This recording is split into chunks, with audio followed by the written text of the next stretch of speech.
বাবুনের ভূমিকায় চরম ক্ষুব্ধ তৃণমূল নেত্রী মমতা বন্দ্যোপাধ্যায়। পরিস্থিতি এমন পর্যায়ে পৌঁছলো যে বাবুন বন্দ্যোপাধ্যায়কে নিজের ভাই হিসেবে পরিচয় দিতে অস্বীকার করলেন তিনি। বাবুন বন্দ্যোপাধ্যায়ের সঙ্গে সম্পর্ক ছিন্ন মমতার। বাবুনের ভূমিকায় চরম ক্ষুব্ধ তৃণমূল নেত্রী মমতা বন্দ্যোপাধ্যায়। আমাদের সঙ্গে সোমনাথ সরাসরি রয়েছে। সোমনাথ, তোমার কাছে আরো একবার পরিষ্কার হতে চাইবো যে বাবুন বন্দ্যোপাধ্যায়কে নিয়ে এতটা ক্ষোভ কেন, এতটা রাগ কেন তৃণমূল নেত্রীর?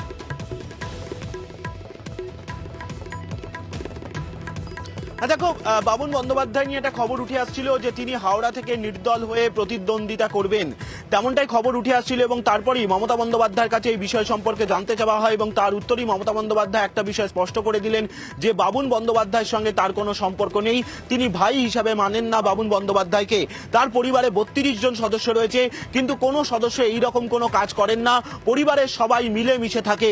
কিন্তু যার নাম বলা হচ্ছিল, অর্থাৎ বাবুন বন্দ্যোপাধ্যায়ের নাম বলা হচ্ছিল, তার সম্পর্কে বেশ কিছু অভিযোগ উঠে আসছিল বলেও মমতা বন্দ্যোপাধ্যায় প্রকাশ্যে তিনি দাবি করেন। শুধু তাই না, মমতা বন্দ্যোপাধ্যায় এটাও বলেন যে অনেক বড় হয়ে গেলেও অনেক বড় যারা হয়ে যায় তারা লোভী হয়ে যায়, অত্যাধিক লোভী হয়ে যায়। তবে এর পিছনে বিজেপির ষড়যন্ত্রও কাজ করছে বলেও তিনি অভিযোগ করেন। সব মিলিয়ে মমতা বন্দ্যোপাধ্যায় একটা বিষয় স্পষ্ট করে দিলেন যে তিনি পরিবারতন্ত্রের পক্ষে নয়, তিনি সাধারণ মানুষের জন্য। বারবারই বিরোধীরা অভিযোগ করে আসে যে মমতা বন্দ্যোপাধ্যায়ের বিরুদ্ধে পরিবারতন্ত্র নিয়ে। এটা তার জ্বলন্ত উদাহরণ বলেও তিনি সাংবাদিক সম্মেলন করে স্পষ্ট করে দিলেন। এই বিষয় নিয়ে অভিষেক বন্দ্যোপাধ্যায়ের সঙ্গেও তিনি কথা বলেছেন, দুঃখ প্রকাশ করেছেন অভিষেক বন্দ্যোপাধ্যায়ের কাছে। তিনি আজকে যখন সাংবাদিক সম্মেলনের আগে যখন প্রশ্ন করা হয়, তিনি বলেন যে তিনি যেহেতু রাজনীতি করতেন ফলত বাবুনকে ঠিকভাবে মানুষ করা হয়নি, এরকম বক্তব্য উঠে আসে মমতা বন্দ্যোপাধ্যায়ের। তুমি আমাদের সঙ্গে থাকো সোমনাথ, তুমি আমাদের সঙ্গে থাকো। বাবুন বন্দ্যোপাধ্যায়ের সঙ্গে তৃণমূল নেত্রী মমতা বন্দ্যোপাধ্যায় তিনি কি বলেছেন একবার শুনে নেওয়া যাক। কারণ তিনি বলেছেন তিনি লোভীদের পছন্দ করেন না, আর তিনি যে পরিবারতন্ত্র মানেন না, এটাই তার জ্বলন্ত প্রমাণ। কি বলেছেন একটা বক্তব্য শোনা যাক। যে ভদ্রলোকের নাম আপনারা বলছেন তার অনেক কাজকর্মই আমার অনেক দিন ধরে পছন্দ নয়। আমি অন্যায় কখনো সহ্য করি না। কিছু লোক নির্বাচনে আসলেই কাউন্সিলরও দাঁড়াতে হবে, এমএলএ তেও দাঁড়াতে হবে, আর এমপি তেও দাঁড়াতে হবে। আমার পরিবারের সবাই যদি বলে আমি এমপি ইলেকশনের টিকিট চাই, এমএলএ ইলেকশন টিকিট চাই, তাহলে আমি তো পরিবারতন্ত্র করব। আমি পরিবারতন্ত্র করি না, আমি মানুষতন্ত্র করি। যেখানে ইচ্ছে লড়াই করতে পারে। আমি এত লোভী লোকেদের পছন্দ করি না। শুধু আজকে নয়, প্রত্যেকটা ইলেকশনই আমাকে অনেক অশান্তি করেছে। যে বাবা যখন মারা গেছে বয়স ছিল 2.5 বছর, আমি 45 টাকা পেতাম, দুধের ডিপোয় কাজ করে মানুষ করেছি। ওর পাশে যেন আমাদের পরিবারের কোনো নাম না থাকে।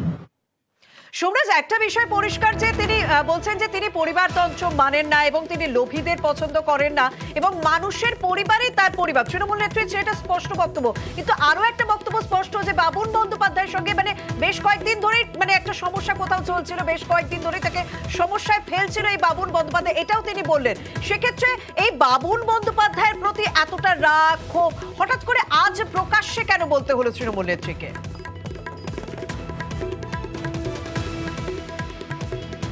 দেখো, মমতা বন্দ্যোপাধ্যায় সাংবাদিক সম্মেলনের দিকে যদি নজর রাখা যায়, তাহলে মমতা বন্দ্যোপাধ্যায় বলছেন যে বেশ কিছুদিন ধরেই বেশ কিছু অভিযোগ উঠে আসছিল। বাবুন বন্দ্যোপাধ্যায়ের নাম না করে তিনি বলেন, শুধু তাই না, তিনি এটাও বলেন যে এর আগেও একাধিক নির্বাচনকে কেন্দ্র করেও এই ধরনের বেশ কিছু অভিযোগ উঠে এসেছে প্রার্থীপদ হওয়া নিয়ে। কিন্তু তৃণমূল কংগ্রেস, যেহেতু মমতা বন্দ্যোপাধ্যায় একার কথা চলে না, দলের একটা নির্দিষ্ট শৃঙ্খলা রয়েছে, সেই শৃঙ্খলা মেনে চলে। আর সেই শৃঙ্খলা মেনেই প্রসূন বন্দ্যোপাধ্যায়কে হাওড়ার প্রার্থী করা হয়েছে। আর সেই জায়গা থেকে মমতা বন্দ্যোপাধ্যায় শুধু যে এই হাওড়ার নির্দল প্রার্থী হিসেবে বাবুন বন্দ্যোপাধ্যায় লড়াই করছেন বলেই যে রাগ, তা নয়। দীর্ঘদিন ধরেই বাবুন বন্দ্যোপাধ্যায়ের বিরুদ্ধে নানান রকম অভিযোগ উঠে আসছে। আজকে মমতা বন্দ্যোপাধ্যায় সেই সাংবাদিক সম্মেলন করে স্পষ্ট করে দিলেন, সেই কারণেই আজকে এই বহিঃপ্রকাশ মমতা বন্দ্যোপাধ্যায়ের বলেই মনে করা হচ্ছে। একদম সোমরাজ, তুমি সঙ্গে থাকো। আরো একটি বক্তব্য শুনবো তৃণমূল নেত্রী মমতা বন্দ্যোপাধ্যায়ের বাবুন বন্দ্যোপাধ্যায় প্রসঙ্গে। আমাদের কেউ কিন্তু এরকম নয়, এটাকে সবাই খুব ক্ষুব্ধ। বড় হলে অনেকের লোভ একটু বেশি বেড়ে যায়। পরিবারটাকে বাদ দিয়ে যে যার খেলা খেলি। আমার পরিবারের ও কোনো মেম্বার বলে আমি মনে করি না। আজ থেকে আমি সব সম্পর্ক, শুধু আমি নই, আমাদের রক্তের পরিবারেরও যারা আছে, সমস্ত সম্পর্ক ওর সাথে থেকে বিচ্ছেদ হয়ে গেল। আজ থেকে কোনো রিলেশন, আমার ভাই হিসেবে কেউ পরিচয় দেবেন না। তো প্লিজ দয়া করে আমার নামটা ইউজ করবেন না। আমি টোটাল ডিসঅ্যাসোসিয়েট করে দিয়েছি আমাদের ফ্যামিলি বন্ডিং, নো রিলেশন। সুতরাং আমাদের দল যাকে প্রার্থী করেছে তিনি আমাদের প্রার্থী।